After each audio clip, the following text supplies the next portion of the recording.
xasan sheekh maxamuud madaxweynaha Soomaaliya ayaa qaaday tallaabo uu kaga hor yimid soo jeedintii odayaasha dhaqanka iyo sidoo kale waxgaradka kulan ka dhacay xarunta madaxtooyada Soomaaliya.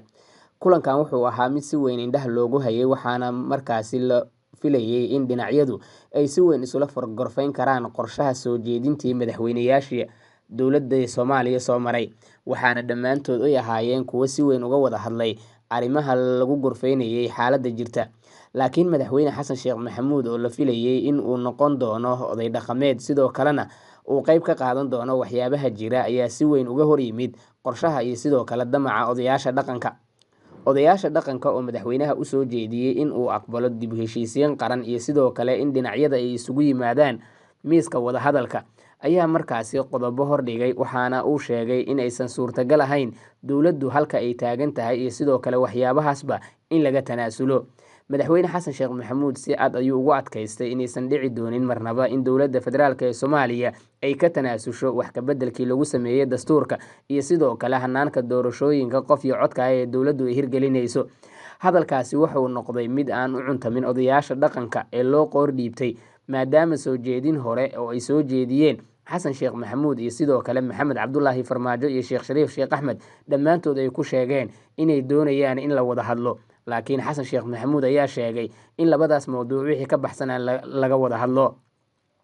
Dowladda federaalk ee Soomaaliya madaxweyne xasan sheekh maxamuud markaasi khudbad uu jeediyey markii uu soo dhammaaday kulanka iyo sidoo kale is-xogwaraysiga odayaasha dhaqanka uu la qaatay, waxa uu kusoo gabagabeeyey inaysan dowladda federaalk ee Soomaaliya marnaba gorgortan ka geli doonin. Waxa uu xusay in loo baahan yahay in dadka shacabka Soomaaliyeed ay xaq u leeyihiin in markaan dib loogu celiyo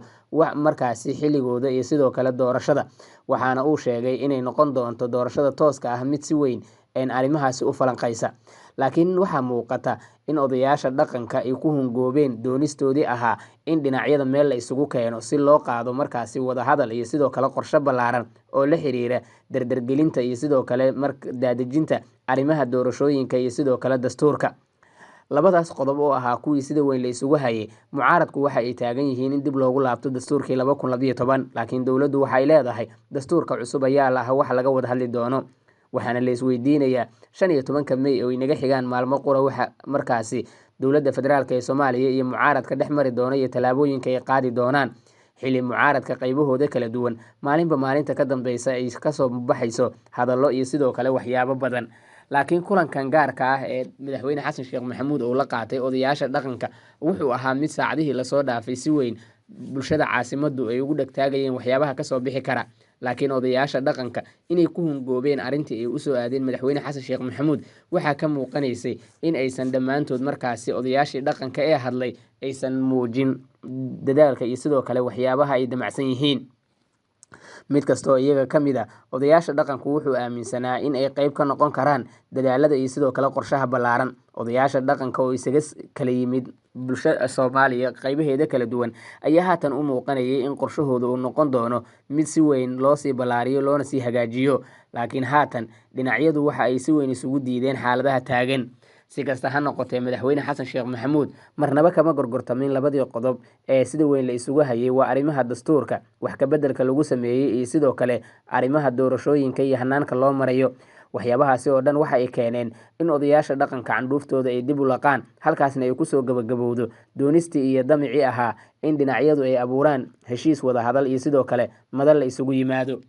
Arrintan waxa ay ku soo aadaysaa in uu yahay qorshe xasan sheekh meel u yaalla, taasi uu ka damacsan yahay doorashooyinka, maadaama mucaaradka hadda jira uusan u muuqan mid xasan sheekh maxamuud wax badan ka bedeli kara. Taasina waxay noqotay tallaabada iyo sidoo kale waxyaabaha ballaaran ee dowladda federaalk ee Soomaaliya haatan ay qorsheynayso. Si kasta ha ahaatee, waxyaabaha sida weyn looga dhursugayay dhammaan waxay ku soo dhammaadeen xasan sheekh maxamuud oo odayaasha dhaqanka u sheegay inaysan marnaba suurtagal ahayn ka tanaasulidda arrimaha dastuurka oo dhaqaale fara badan la geliyey iyo sidoo kale qorshaha ballaaran ee dowladdu ay ugu jirto sidii loo qaban lahaa doorashooyinka tooska ah ee qof iyo codka ah. Inkastoo doorashooyinku ay yihiin kuwo isku sidkan, haddana ma muuqato qorshe lagu bedeli karo.